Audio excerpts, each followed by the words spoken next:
Remember, I told you guys that at the age of 11, that's when the physical abuse started, where my dad would use different objects, big excruciating objects, to beat me with everything that he catch.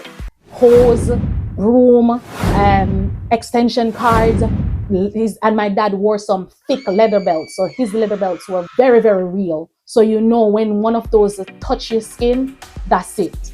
Guava stick, everything that he could catch that was very big. He always used big objects, never some small objects, some big, very, very big objects to scold me. God knew that this would have been the end of me had he not intervened and spoke through me.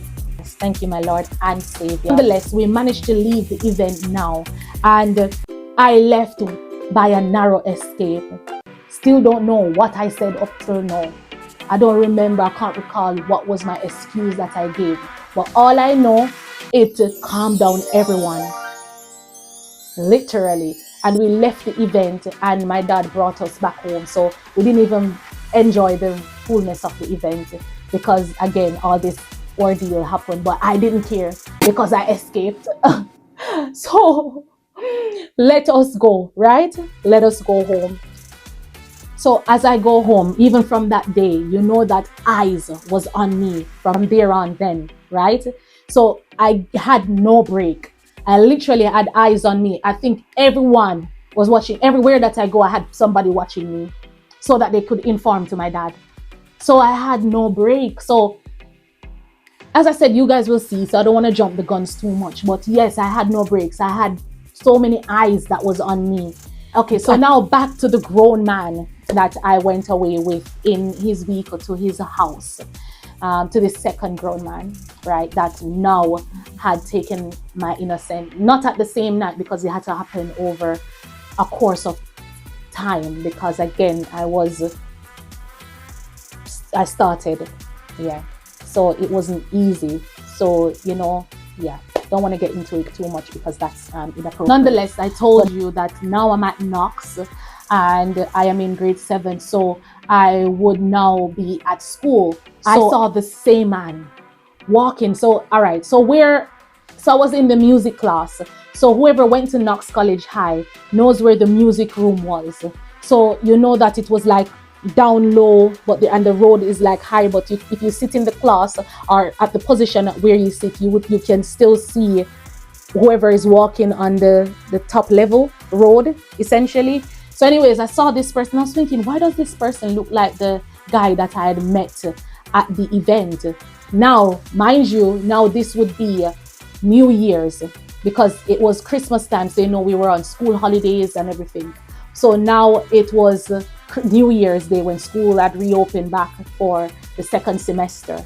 So so this is when I saw him again. Mind you, I wasn't in any communication with this man because I had no phone. So he came looking for me because he knew that I was attending Knox College, because of course we would have had this conversation prior at the event in on Boxing Day. I would still be fairly fresh at the school, so still getting acquainted with people, all of that. So I saw this man again, so walking with one of my cousins, but I think he was one of my cousins on my dad's side, but he was like one of them distance cousins. So it wasn't like the close cousin, it was like a distance cousin. So anyways, I saw both of them together and I was thinking, why is that guy with the guy that I met? Like, you know, I thought that probably he was trying to ask the guy where I was, if he knows me and all of that. Cousin, my so-called cousin, I think him and I was in the same class.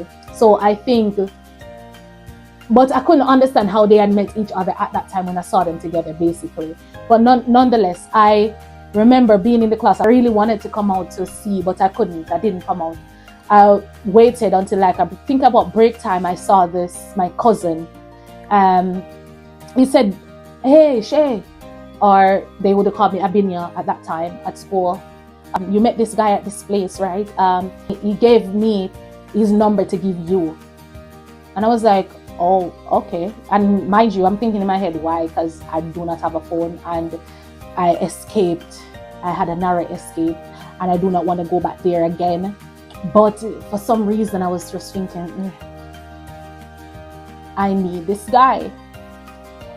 said, and then I turned to him and I said to him, so how did you know this guy? Like is a random person. Like, how do you know him? How did he just come to you randomly? He said, oh, no, I know him. We live in the same community.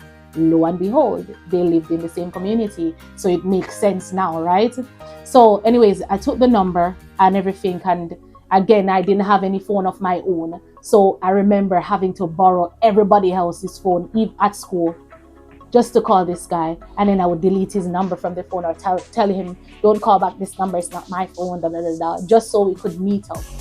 And we would have to plan strategies even after our meetups to meet up again so that we would know what we're doing, because I didn't have a phone to communicate with him. So of course, this is where the continuous meetup occurred. So I was meeting up with him continuously. I was seeing him, and then I remember I said it previously that this, even though that at 12 my innocence was taken, it wasn't taken in one go. It happened over a course of time. Yeah, as I said, I don't want to get into too much details as that, but just to let you know, it was a series of seeing him over and over again. So we would meet up, and again, this is going to be the first time for my entire families and friends hearing this part of the story. But again, it's a part of my testimony. I see no more with my past because God has cleansed me of it. And again, my testimony is shared to encourage others that no matter your past or your present or the current situation that you're undergoing, it doesn't define who you are in God. And God has called me to share my testimony that it would reach the hearts of others who are facing shame and guilt, and to let you know that God is with you always and forevermore. So thank you guys for listening, and please stay tuned for volume 3, part 3. Thank you.